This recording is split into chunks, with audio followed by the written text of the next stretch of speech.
Hello friend, welcome back to the my channel. दोस्तों, आज के इस वीडियो में हम लोग मॉडर्न हिस्ट्री के कुछ महत्वपूर्ण क्वेश्चन को डिस्कस करेंगे। और ये सारे क्वेश्चन दोस्तों किसी ना किसी एग्जाम में पूछा हुआ है। और ये दोस्तों आपके अपकमिंग एग्जाम, चाहे वो रेलवे का एग्जाम हो या एसएससी का एग्जाम हो, इन सभी के लिए काफ़ी इंपॉर्टेंट होगा। तो वीडियो आप लोगों के लिए काफ़ी इंपॉर्टेंट है, वीडियो को अंत तक जरूर देखें। बाकी दोस्तों, अगर ये वीडियो आपको अच्छा लगे तो वीडियो पर एक लाइक और एक कमेंट जरूर कर दें। वीडियो को ज़्यादा से ज़्यादा अपने दोस्तों को साथ शेयर करें, और जो लोग चैनल पर नए आ रहे हैं चैनल को सब्सक्राइब करना ना भूलें। तो चलिए दोस्तों, अपने इस वीडियो को स्टार्ट करते हैं। आज का यहाँ पर हमारा पहला क्वेश्चन है, गोवा की लड़ाई या गोवा का युद्ध किस वर्ष लड़ी जाती है? तो गोवा का जो युद्ध होता है दोस्तों, ये 1510 ईस्वी में होता है, यानी जहाँ करेक्ट आंसर होगा ऑप्शन सी हो जाएगा।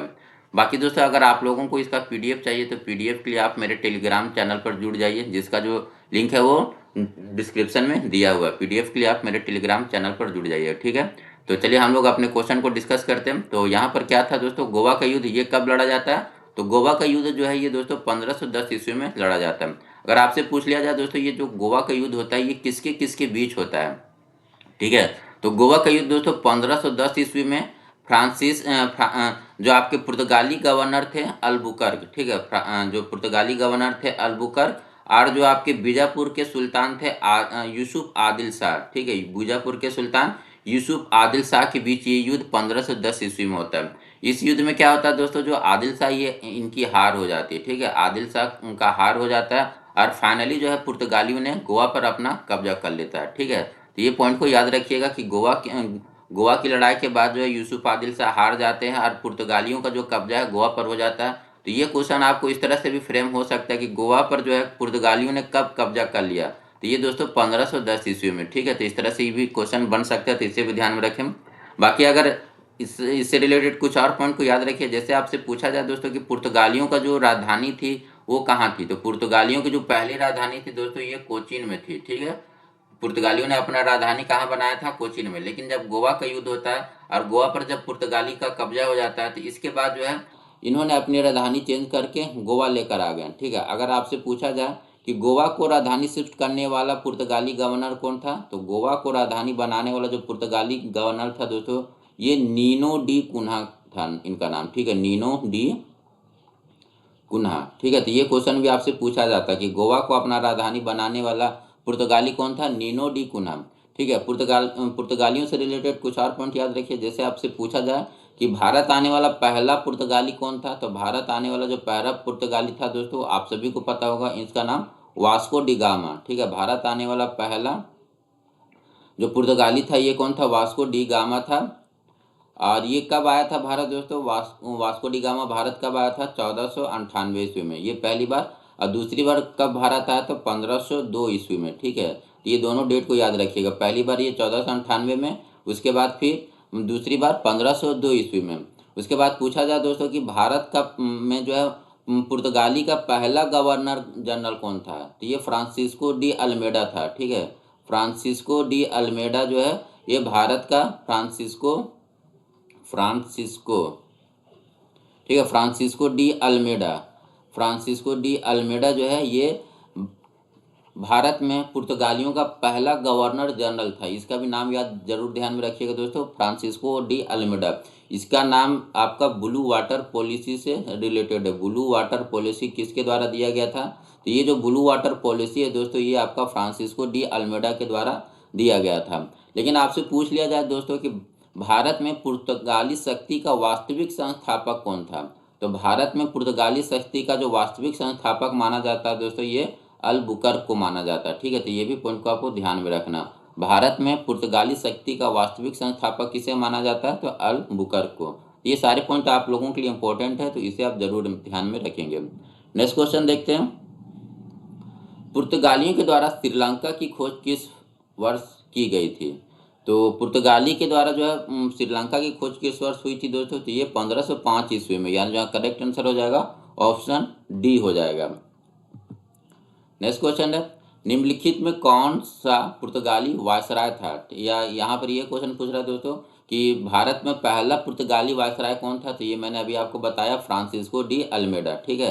पहला जो पुर्तगाली जो गवर्नर था ये कौन था या वायसराय? ये फ्रांसिस्को डी अल्मेडा। इसके नाम पर आपका ब्लू वाटर पॉलिसी, अभी मैंने बताया ये इंपॉर्टेंट है, ये कई बार पूछा हुआ भी क्वेश्चन है। ब्लू वाटर पॉलिसी ये किस पुर्तगाली वायसराय या गवर्नर जनरल के द्वारा दिया गया था? ये आपका फ्रांसिस्को डी अल्मेडा के द्वारा। नेक्स्ट क्वेश्चन देखते हैं, निम्नलिखित में किसने वर्ष 1503 ईस्वी में भारत में पहला यूरोपीय किला बनाया? तो 1503 ईस्वी के आसपास आने वाला पहला कौन था दोस्तों? पहला जो आए थे ये पुर्तगाली थे, तो यहाँ पर करेक्ट आंसर होगा ऑप्शन डी हो जाएगा। ठीक है, भारत में अपना पहला यूरोपीय किला बनाने वाले कौन थे? तो पुर्तगाली थे। ठीक है, यहाँ पर आप कुछ पॉइंट को याद रखिए, जैसे इन्होंने अपना जो पहले फैक्ट्री की स्थापना 1503 ईस्वी में कहाँ पर? तो कोचीन में की थी। ठीक है, और दूसरी फैक्ट्री की स्थापना 1505 ईस्वी में कुन्नूर में की गई थी। ठीक है, तो ये दोनों पॉइंट को भी आप याद रखिएगा कि पुर्तगालियों के द्वारा स्थापित पहला जो फैक्ट्री था ये कहाँ पर पहला फैक्ट्री स्थापित किया गया था? तो ये कोचीन में। ये आपका पूछा हुआ क्वेश्चन है, तो ध्यान ध्यान में रखेंगे, इंपॉर्टेंट क्वेश्चन है। अगला क्वेश्चन है, वास्को डी गामा किस वर्ष जो है कालीकट कोझिकोड में आया था? तो ये भी आपको अभी मैंने बताया दोस्तों, ये 1498 ईस्वी में जो है वास्को डी गामा भारत पहुंचता है, और भारत पहुंचकर कहाँ पर उतरता है? तो कालीकट कोझिकोड में। तो ये भी आपका क्वेश्चन ही है दोस्तों, ये भी आपका पूछा ये क्वेश्चन है कि जो वास्को डी गामा आता है ये कहाँ पर उतरता है? तो वास्को डी गामा दोस्तों आपके कालीकट कोझिकोड में उतरता है। ठीक है, तो ये भी ध्यान में रखिएगा। उसके बाद आप याद रखिएगा कि ये जो वास्को डी गामा आया था तो इसे किसने सहायता की थी? तो ये जो इसका सहायता दोस्तों अब्दुल माजिद, एक गुजराती पद प्रदर्शक ने इसका जो है सहायता किया था। ठीक है, भारत पहुंचने में अगर पूछा जाए वास्को डी गामा का हेल्प किसने किया था? तो अब्दुल माजिद नामक एक गुजराती पद प्रदर्शक ने जो है इसे हेल्प किया था। और जब ये कालीकट के कोझिकोड में पहुंचा था तो इसका स्वागत वहाँ के गुजरात के जो एक लोकल शासक थे उनका नाम क्या था? जमोरियन। ठीक है, जमोरियन के द्वारा जो है इनका स्वागत किया गया था। तो ये दोनों पॉइंट भी ध्यान में रखेंगे। नेक्स्ट क्वेश्चन देखते हैं, ब्रिटिश सेना और डच सेना के बीच बेदरा का युद्ध कब लड़ा गया था? तो ये भी इंपॉर्टेंट क्वेश्चन है दोस्तों, और कई बार जो है एग्जाम में पूछ लिया गया है। ठीक है, तो ब्रिटिश सेना और डच सेना के बीच जो है बेदरा का युद्ध कब होता है? तो ब्रिटिश सेना और डच सेना के बीच जो बेदरा का युद्ध होता है ये 1759 में होता है। ठीक है, और इस युद्ध के बीच जो है डच सेना पूरी तरह पराजित हो जाते हैं, डच सेना जो है पूरी तरह से पराजित हो जाते हैं, और फाइनली जो है अंग्रेज डच सेना को भारत से भगा देते हैं। यानी आप ऐसे बोल सकते हैं कि डच सेना अंग्रेज से हारकर भारत छोड़कर चले जाते हैं। भारत छोड़कर ये कहाँ चले जाते हैं? तो ये फिर जो दोस्तों इंडोनेशिया के तरफ चले जाते हैं। ठीक है, ये अपना व्यापार उपार उठाकर कहाँ चले जाते हैं? इंडोनेशिया। बाकी जो है इनके जितने भी किला उला था इस पर जो है अंग्रेज ने अपना जो है कब्जा कर लिया था। तो ये अगर पूछा जाए दोस्तों किस युद्ध के बाद डच सेना भारत से चले गए, तो बेदरा के युद्ध। बेदरा के युद्ध किसके किसके बीच हुआ था? तो अंग्रेज और डच सेना के बीच। ये कब होता? 1759 में ये युद्ध लड़ा गया था। नेक्स्ट क्वेश्चन देखते हैं, किस व्यापारिक कंपनी ने मुगल साम्राज्य के दौरान 1605 ईस्वी में भारत में मछलीपट्टनम में अपना ठिकाना स्थापित किया था? तो मछलीपट्टनम में दोस्तों अपना फैक्ट्री बनाने वाला कौन था? तो ये डच था, यानी जो करेक्ट आंसर होगा ऑप्शन डी हो जाएगा। ठीक है, 1605 ईस्वी में मछलीपट्टनम में अपना फैक्ट्री स्थापित करने वाला कौन था? तो ये डच थे। नेक्स्ट क्वेश्चन देखते हैं, ईस्ट इंडिया कंपनी किस वर्ष बंगाल में द्वैत शासन प्रणाली को समाप्त कर दिया गया था? तो ईस्ट इंडिया कंपनी के द्वारा जो है बंगाल में द्वैत शासन ये कब समाप्त किया गया था दोस्तों? तो बंगाल में जो द्वैत शासन ये समाप्त होता है 1772 ईस्वी में, यानी जो करेक्ट आंसर होगा ऑप्शन ए हो जाएगा। लेकिन आपसे अगर यहाँ पूछा जाए दोस्तों कि बंगाल में द्वैत शासन कब लागू होता है, तो बंगाल में जो द्वैत शासन लागू होता है ये 1765 ईस्वी में होता है। ठीक है, ये किसके द्वारा लागू किया जाता है? तो रॉबर्ट क्लाइव के द्वारा। ठीक है, रॉबर्ट क्लाइव या लॉर्ड क्लाइव थे, उसके द्वारा जो है बंगाल में ये द्वैत शासन लागू किया जाता है। और इसे बंगाल में जो द्वैत शासन को खत्म करने वाले कौन थे दोस्तों? तो बंगाल में जो द्वैत शासन खत्म करते ये वारेन हस्टिंग थे। ठीक है, बंगाल में जो है द्वैत शासन किसके द्वारा खत्म किया जाता है? तो वारेन हेस्टिंग्स के द्वारा। तो ये भी आपको क्वेश्चन याद रखना पड़ेगा, ये भी आपका कई बार जो है एग्जाम में पूछा हुआ कि बंगाल में जो है द्वैत शासन किसके द्वारा समाप्त किया गया? तो वारेन हस्टिंग के द्वारा। और बंगाल में जो द्वैत शासन लगाया किसके जाता है? तो ये रॉबर्ट क्लाइव के द्वारा लगाया जाता है। अगला क्वेश्चन देखते हैं, English east India company English east India company को किस वर्ष बंगाल की दीवानी प्रदान की गई? तो दोस्तों इंग्लिश ईस्ट इंडिया कंपनी को जो है बंगाल की दीवानी ये कब प्राप्त होता है? तो 1765 ईस्वी में, यानी जो करेक्ट आंसर होगा ऑप्शन ए हो जाएगा। ठीक है। 1765 से पहले आपका 1764 में कौन सा युद्ध होता है दोस्तों? तो बक्सर का युद्ध होता है। बक्सर के युद्ध में जो दोस्तों तीन जो सेना थे, कौन कौन? एक तो बंगाल की सेना, उसके बाद अवध की सेना और मुगल की सेना। इन तीनों संयुक्त सेना को जो है अंग्रेज परास्त कर देते हैं और फाइनली जो है भारत पर जो है अंग्रेजों का शासन स्थापित हो जाता है।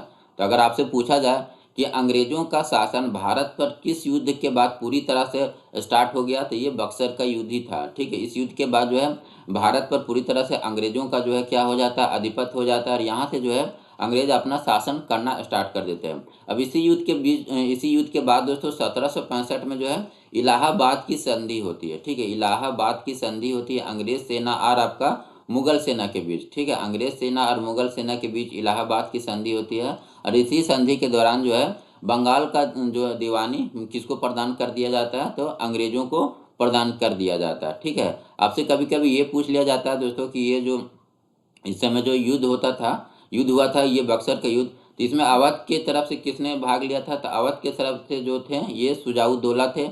मुगल सम्राट कौन थे? तो शाह आलम द्वितीय थे। और बंगाल का नवाब कौन था? तो मीर कासिम था। तो ये पॉइंट को आप ध्यान में रखिएगा। अगला क्वेश्चन है, अंग्रेजों ने कुशासन के बहाने निम्नलिखित में से किस रियासत पर कब्जा कर लिया? तो अंग्रेजों के द्वारा दोस्तों किस राज्य पर जो है कुशासन का जो है क्या बहाना लगाकर उसे कब्जा कर लिया गया था? तो ये राज्य था दोस्तों अवध, यानी जो करेक्ट आंसर होगा ऑप्शन बी हो जाएगा। इससे पहले आपको एक नीति समझना पड़ेगा, ये था दोस्तों राज्य हड़प की नीति। ठीक है, ये कई बार आपका पूछा हुआ क्वेश्चन है, राज हड़प नीति, जिसे हम लोग इंग्लिश में डॉक्ट्रिन ऑफ लैप कहते हैं। ठीक है, डॉक्ट्रिन ऑफ लैप्स। ठीक है, तो राज हड़प की नीति या डॉक्ट्रिन ऑफ लैप ये किसके द्वारा दिया गया था? ये भी आपका क्वेश्चन पूछा हुआ था। ये दोस्तों आपका डलहौजी के द्वारा दिया गया था। ठीक है, डलहौजी के द्वारा राज हड़प की नीति या डॉक्ट्रिन ऑफ लैप ये किसके द्वारा दिया गया था?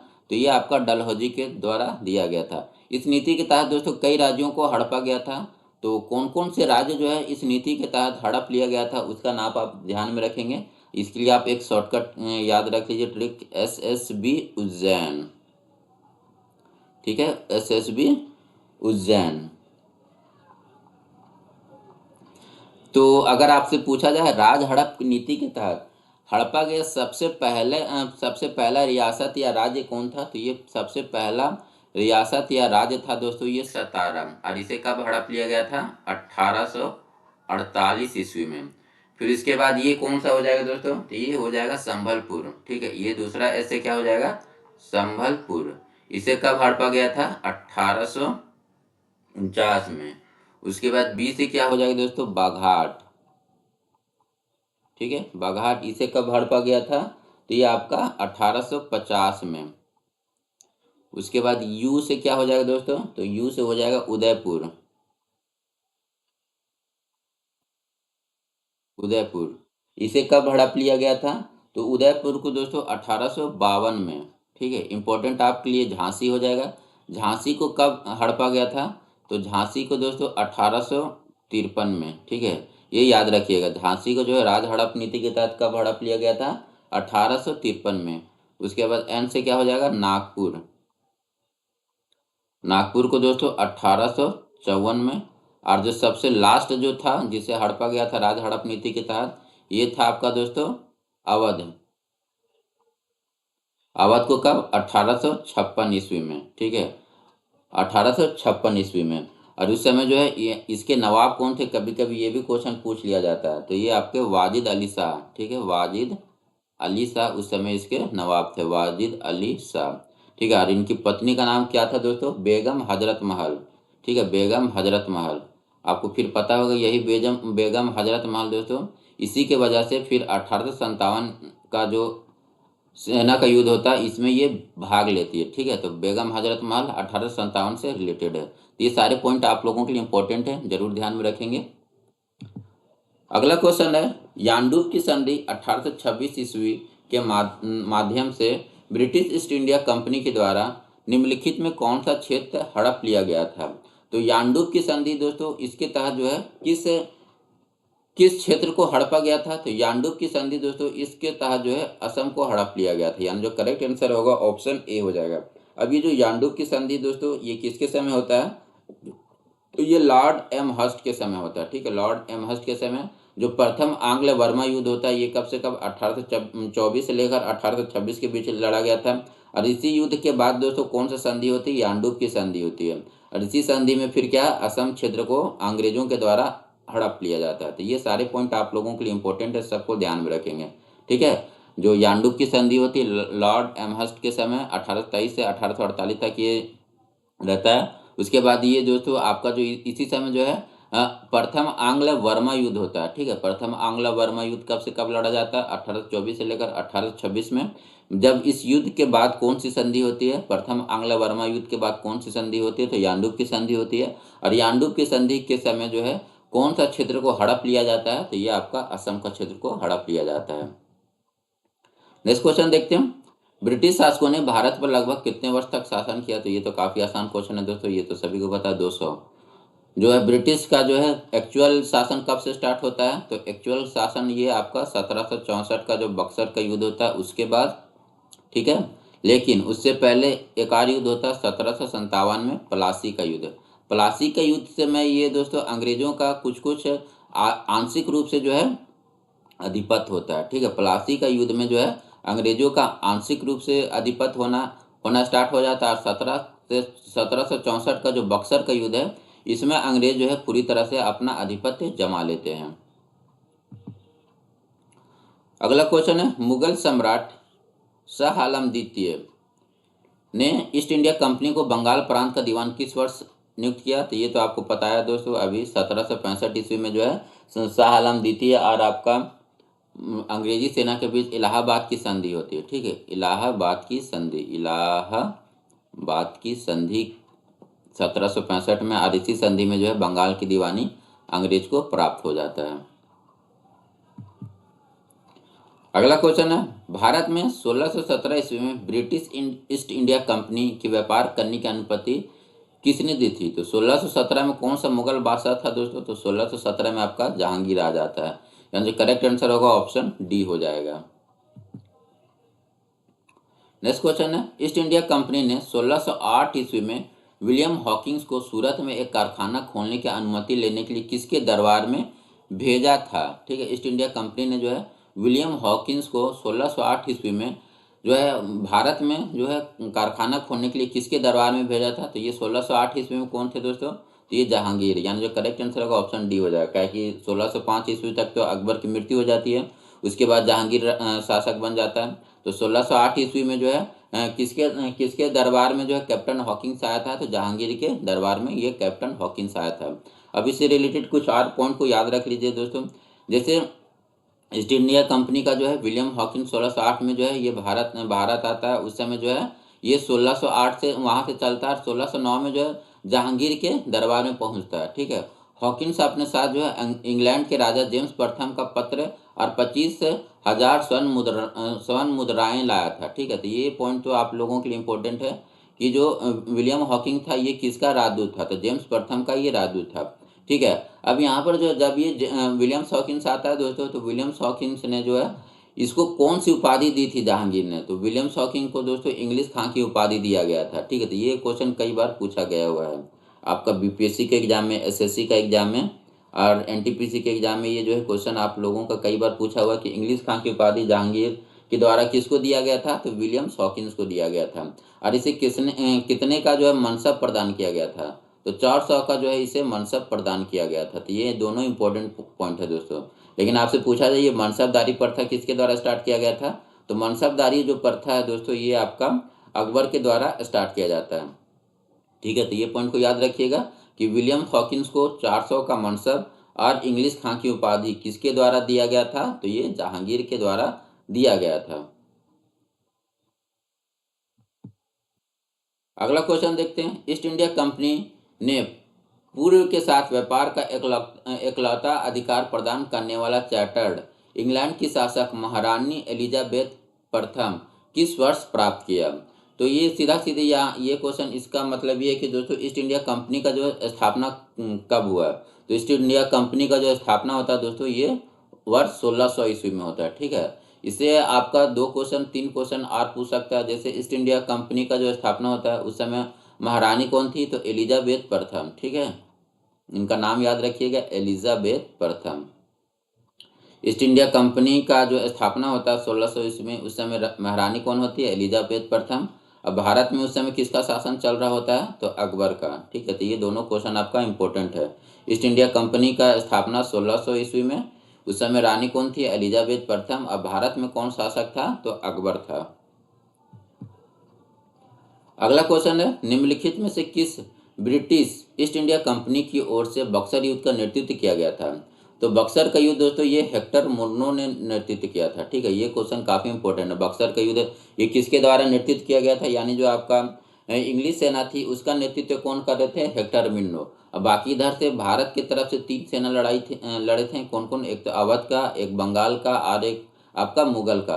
तो अवध के कौन थे दोस्तों, तो अवध के आपके मालूम है, अवध के नवाब सुजाउद्दौला थे, बंगाल के नवाब मीर कासिम थे और आपका मुगल सम्राट शाह आलम द्वितीय थे। ठीक है, ये 3 सेना थी, फिर भी अंग्रेजों ने इन तीनों को पराजित कर दिए। ठीक है, तो ये नाम याद रखिएगा। जो बक्सर का युद्ध है, शाह आलम द्वितीय, अवध नवाब सुजाउद्दौला और बंगाल के नवाब मीर कासिम के साथ लड़ा गया था। इसमें जो फाइनली अंग्रेज का विजय होते हैं। और इस युद्ध के बाद दोस्तों संधि होती है किसकी, तो 1765 ईस्वी में इलाहाबाद की संधि होती है। तो ये पॉइंट को आप याद रखिएगा। अगला क्वेश्चन है, किस वर्ष भारत के प्रशासन को महारानी विक्टोरिया की उद्घोषणा के द्वारा ब्रिटिश सम्राट के हाथों सौंप दिया गया था। तो दोस्तों ये जो है किस वर्ष जो है महारानी विक्टोरिया की उद्घोषणा के द्वारा ब्रिटिश सम्राट के हाथों ये जो है भारत का प्रशासन सौंप दिया गया था। तो ये 1858 ईस्वी में, यानी जो करेक्ट आंसर होगा ऑप्शन बी हो जाएगा।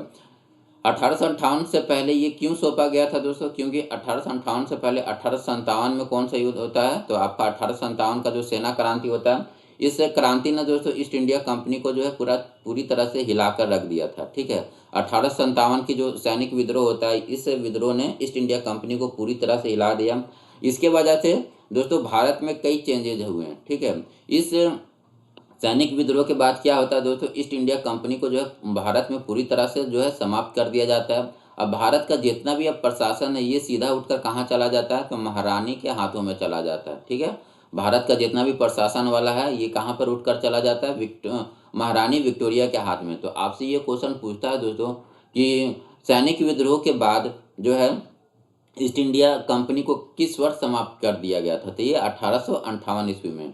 ठीक है, तो ये याद रखिएगा, ईस्ट इंडिया कंपनी को कब समाप्त किया गया था, 1858 ईस्वी में। इसके बाद इसी समय दोस्तों जो भारत का गवर्नर जनरल था, ठीक है, गवर्नर जनरल को नाम बदलकर क्या कर दिया गया था, तो गवर्नर जनरल को नाम बदलकर वायसराय कर दिया गया था इसी समय।